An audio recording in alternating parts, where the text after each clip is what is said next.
Yay, we're live. Hello, hello, hello. Today, I want to talk to you about how to tell if you're ready to start dating again after divorce. And it doesn't matter if your divorce was recent or if it was years ago. We all, if we've been through divorce, we can kind of wonder, we're in different stages of being healed and being ready to move on. And so I just want to talk about that a little bit and how you can tell, some signs that you can tell that you're ready to move on, some signs that maybe you still have some healing to do. So let's talk about that. So the real questions that a lot of women ask after divorce, let's just be super real about this. And for those of you who have been in my community for a while, you know that I got divorced a few years ago, and that I am dating again and very happy. But so I want you to know, I want you to understand, I'm not just speaking to you from this kind of textbook knowledge of, what it's like to be divorced, just like I wasn't speaking to you from a textbook knowledge of what it's like to be married. I was married for 20 years. I love being a wife. And I love partnership, but it has to be right. So the real questions that women ask a lot of times after divorce are things like, will I ever be able to trust again? We want to know if we're ever going to get to that point, if we're ever going to feel like that. Some of the things that we just say to ourselves, we wonder if we have the energy to kind of like start all over again with someone new, because it takes time and energy to start over, and we wonder, maybe I'll just be really comfortable being single. What if I get really comfortable being single, and then I'm just like, that's just what I'm doing. And I just kind of, what if I get so comfortable being single that I just kind of stop caring if I'm going to be in a relationship or not, right? Which, for some people, that's the way that they want to go. But for a lot of people, they still have that desire for partnership.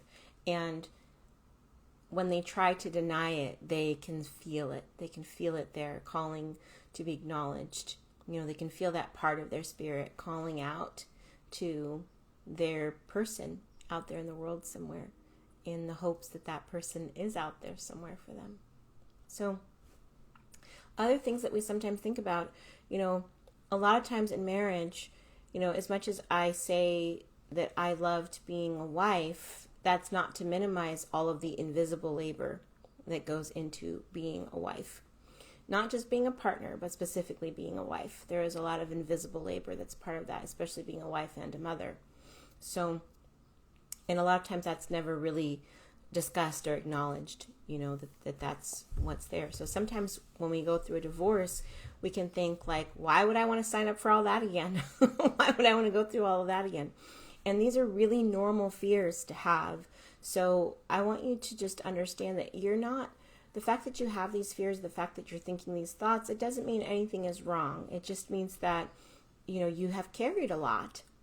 It means that you've carried a lot and that love is important to you. And that you really want to be in a place where your heart is comfortable. And that matters. So there are different stages sort of for readiness, right? We're in different stages after a divorce. There's that period of time right after the divorce when all we're really thinking about is let's make sure that the kids are okay. Let's get our finances in order. Let's get our living space in order. Those kinds of things, right? It's like right after the divorce, and we're just kind of building our launching pad. We're getting our home back together, those kinds of things, like creating the container that the rest of our life is going to be in, or at least from that point, for the foreseeable future from that point, right? And then dating isn't necessarily even on the horizon during that first stage after divorce, right? We're just really still figuring out how to live a separate life. We're extricating ourselves, we're still splitting stuff up. We're still,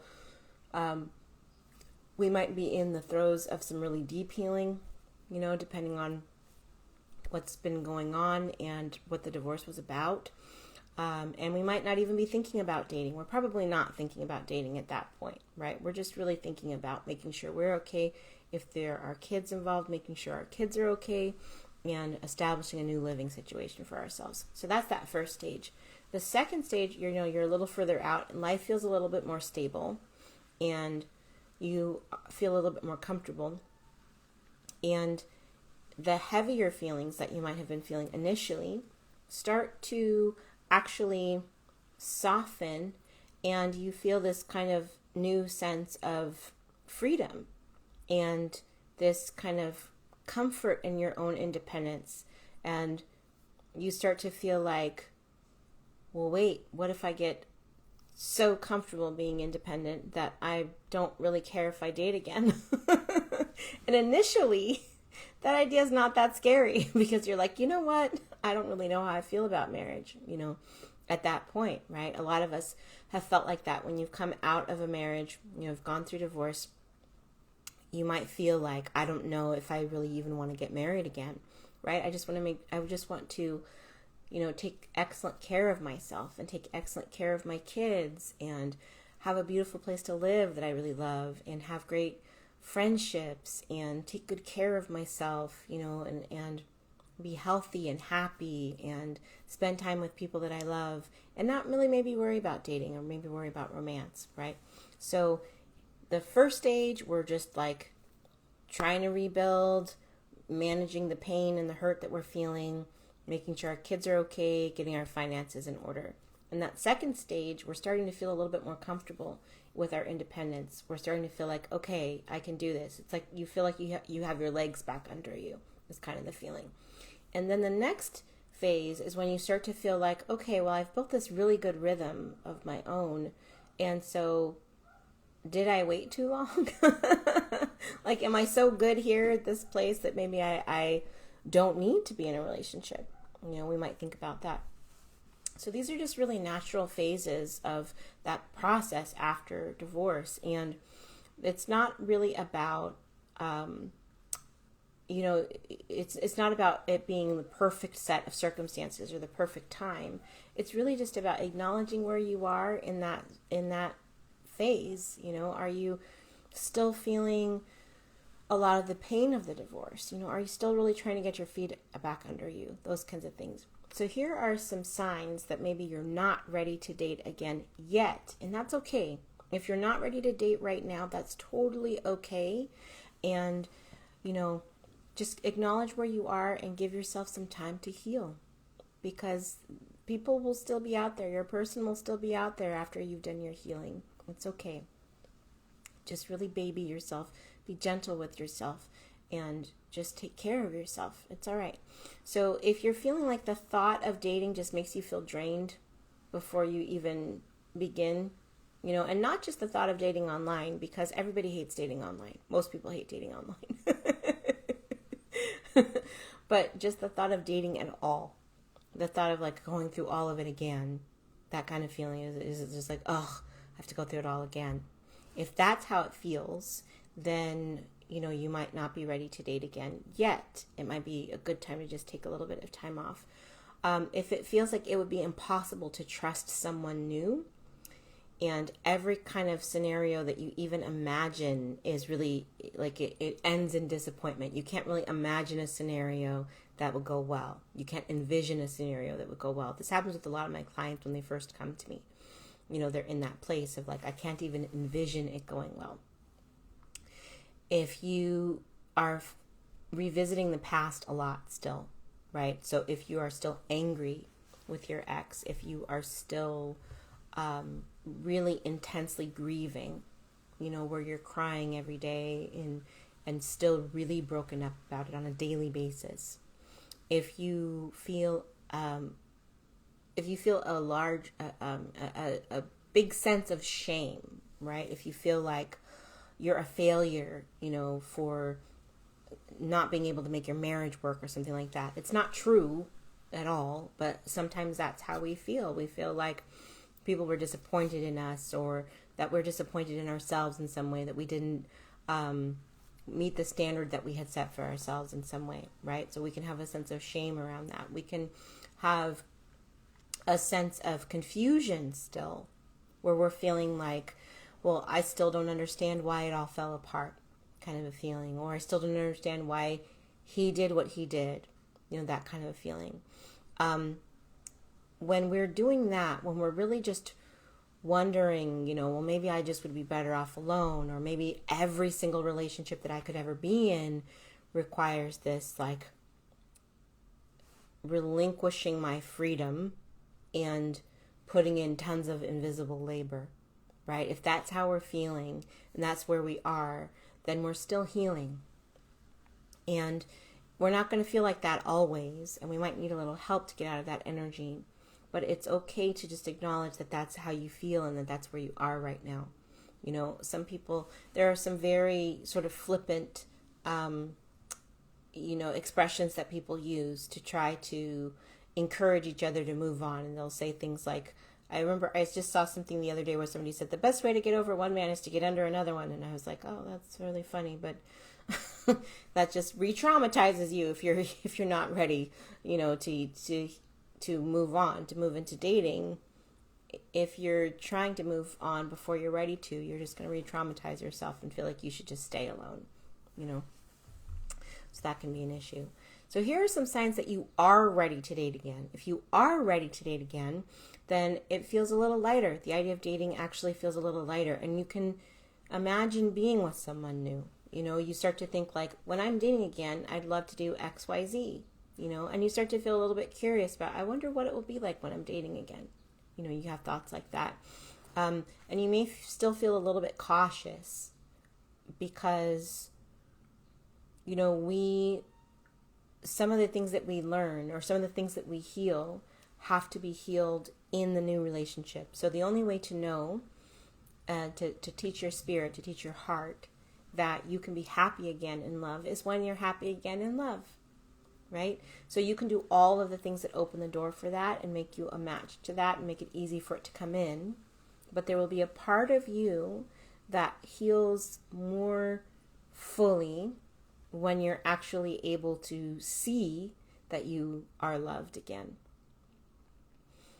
So don't think that you have to be 1,000% or 100% healed before you get in the new relationship. Some of the healing that you do will actually happen in the new relationship.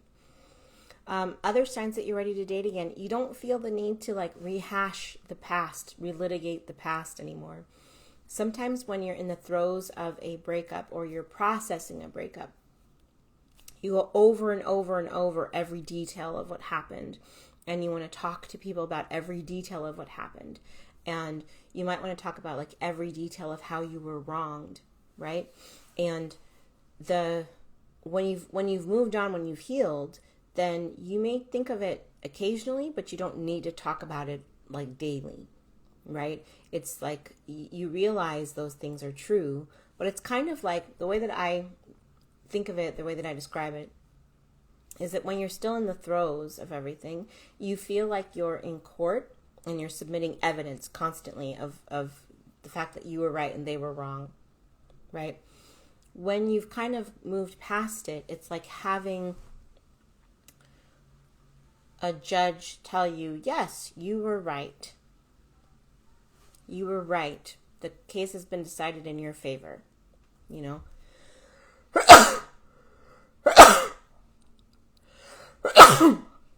Excuse me. So then you don't have to keep submitting evidence. If the judge has already decided in your favor, then you're good. You realize you don't have to keep submitting evidence. You also believe that it's possible for partnership to be different for you this time. And you might get even a little bit excited about it. The feeling of I wonder what's going to be different about, being in a relationship this time for me. I wonder I wonder how the energy of it's going to be different. I wonder how I could be loved or appreciated or acknowledged or seen, in ways that I wasn't before, and it can feel really exciting. Another thing is that you trust yourself that you're going to say no to a relationship that wouldn't align with your values. So you're not worried. Excuse me. I don't know what just happened, but